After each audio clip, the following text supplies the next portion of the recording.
Hello and welcome. My name is Doodlemachine. Thank you for joining me for another video discussing illustration techniques. I've been an illustrator for the last 13 years and I've learned a few things along the way. Stick around and I promise that you'll learn something too, or at least have some fun. Today, we're going to be talking about eyes. Eyes. They're pretty important. They let you see and hear. No, that's ears. I guess they just help you see. That's reason enough to keep them around though. They're pretty good. But in your drawing, you need to get your eyes right. They are the most important part. So why are eyes so important in art? I mean, I know why they're important in real life. You can't make coffee without them. I mean, you probably can, but it would take longer. They're good for other stuff too. But in your drawings and paintings and illustrations, why would something so small and common and simple be so important that they can make or break your creations?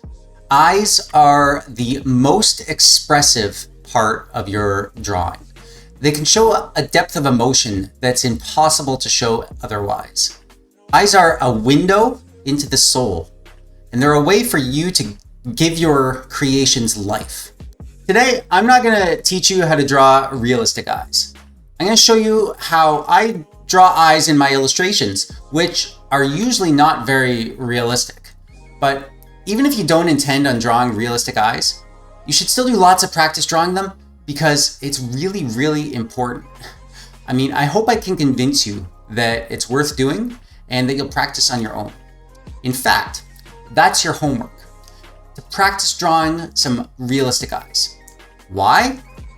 Practicing drawing realistic eyes shows you how eyes are built.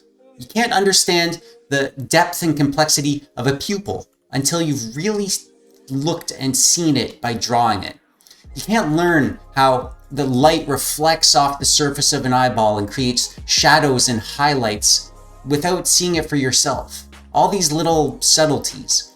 When you've familiarized yourself with eyes and you've drawn lots of them over and over again, then you'll probably know how to turn those real elements of the eye into abstractions that you can use to your advantage when making eyes in your illustrations and cartoons. There are 1,001 ways to draw cartoon eyes. And you can work very formulaically, like anime, or very simply, like cartoons, like The Simpsons or whatever, or very detailed and complex, the way lots of illustrators and painters do. I have lots of types of kind of cartoon eyes that I like to draw, and I'm inventing new ones all the time. Let me quickly show you a few of the ways that I like to approach drawing eyes. I'm going to be working in Art Rage today, and it doesn't matter what you work in. This is just to show you how I like to approach eyes in a few different ways. So I'm going to start by drawing a face here. There's the face. Let's add a bit of hair. We're just going to do this quick here. Toss on an ear and a nose. You know what? I'm going to do a decent job on this. Hang on a second.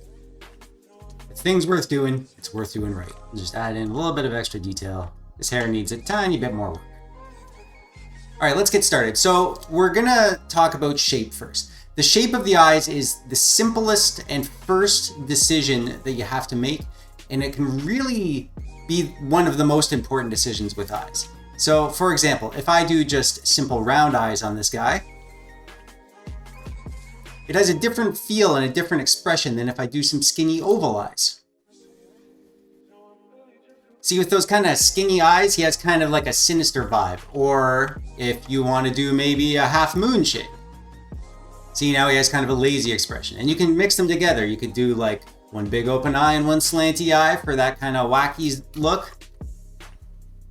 See, now he's looking a little weird and crazy. Or, I mean, get creative and like whatever, like do square eyes. I mean, there's no wrong way to do it. There are lots of cartoons and lots of illustrations that just do dots for eyes.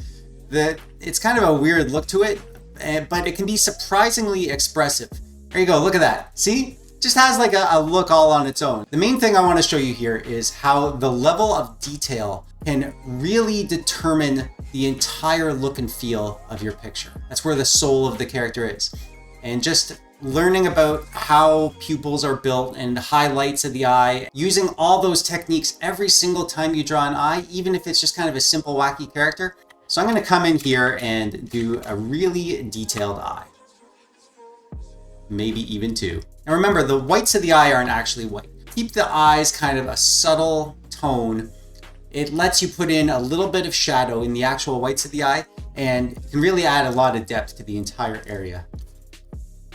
So I'm going to add the irises and pupils. And the way I like to think of the irises are, they're not just a disc that's sitting on the surface of the eyeball. The iris is actually sunken into this eyeball. Just realized I never finished this guy's ear. That was sloppy. I'm going to draw the iris on as one solid object that goes outside the perimeter of the actual eyeball. They said these are sunken in, so they should have a bit of a cast shadow on the upper edge, as if the light is coming from the top and hitting the bottom part, but there's a bit of a tucked in part up at the top. There we go. And now I'm going to put the pupils in the middle. You can handle the pupils in lots of different ways, but I actually like to give these a little bit of depth as well. All of these little things that you can do in a really simple way, take the time to really think about how the things you learn when you're drawing realistic eyes can inform the simple decisions that you make when you're drawing your cartoony eyes.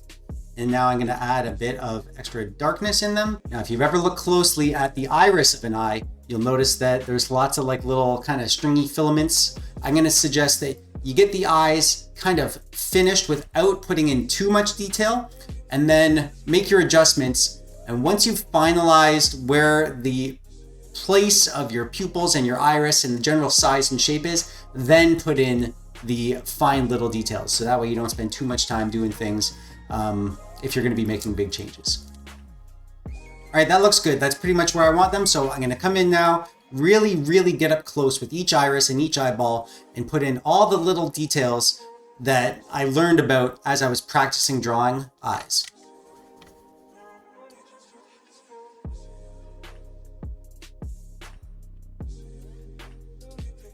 Be a bit of a bummer when you get one eye just right on one side and then you got to do the same thing to the other side and you're like, oh, I don't remember how I did all those little effects. Let's see if I can make the magic happen again.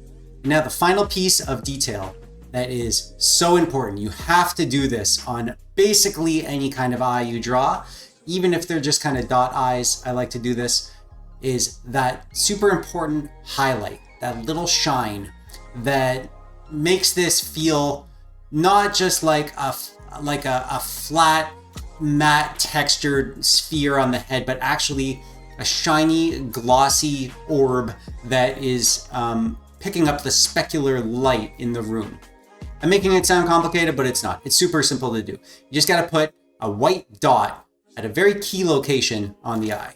I like to put that dot either on the edge of the iris to break the perfect shape that is the circle of the iris in the eye, or you can put it right inside the iris, but on the outside of the pupil to break that shape. You can even add a second one as if there's multiple light sources in the scene. So beyond the shape of the eyes and the pupils and the level of detail that goes into those, I often like to give some thought to the outer parts of the eye, like the eyelid and maybe the whole recessed area that is the eye sitting inside the head. You probably noticed that my stuff has kind of a cut paper cutout vibe. So I'm gonna make these eyes look as if they're made out of various pieces of cut paper and sitting on top of a cut paper head. And I'm gonna do this by adding some subtle drop shadows underneath these eyes. There we go. I'm gonna call those eyes done. So I'm gonna add a little bit more detail to the rest of the head.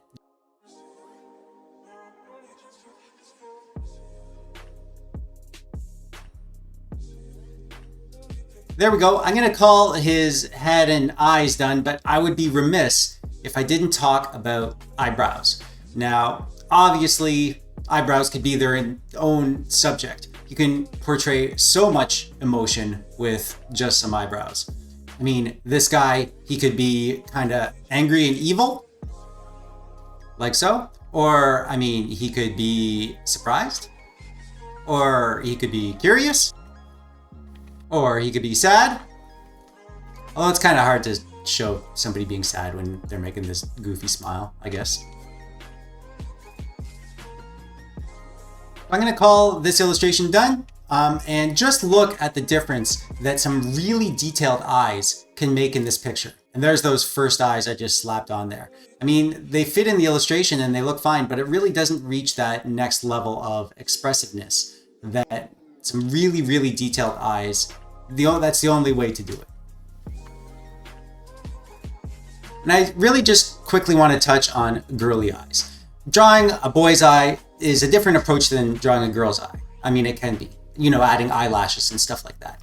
I mean, there are some key techniques like adding mascara around the upper edge and outer corner of the eyelid to create that contrast between the white of the eye and the outer eyelid. The way you can use eyeshadow to add accentuating shadow to make the recesses sink away and to make the actual eyes appear bigger and brighter. If you want to learn how to draw girly eyes, take a look at the way artists have done them. I mean, I'd suggest that you take a good look at Disney princesses and study the way the artists have abstracted those female eyes in just the right ways. You can use these techniques in your own girly drawings, even if you're not going for that realistic vibe. I use them all the time, and even though my characters aren't anywhere near as semi-realistic as the Disney princesses, I still use some of the things I learned from those artists in the way that I approach just adding those eyelashes and eyelids and things like that. And finally, I have a challenge for you. I want you to try drawing one of your characters in whatever style you want, but do the eyes in a new way that you've never tried before. Maybe it's a new style, maybe it's a more complex way, or maybe you even do them in a simpler way than you're used to. Or maybe they can express a new emotion that you've never tried to express before. Something obvious or something subtle. Just try something new with your eyes. And that brings us to the end. I hope this was helpful, or that you learned something, or that at the very least it was entertaining. So please let me know in the comments below. What did you think of the video? Tell me about your experiences drawing eyes. While you're down there, click the thumbs up if you liked the video, click the thumbs down if you disliked it, subscribe so you don't miss any of my videos. I do a daily doodle every day. And as always, thanks for watching.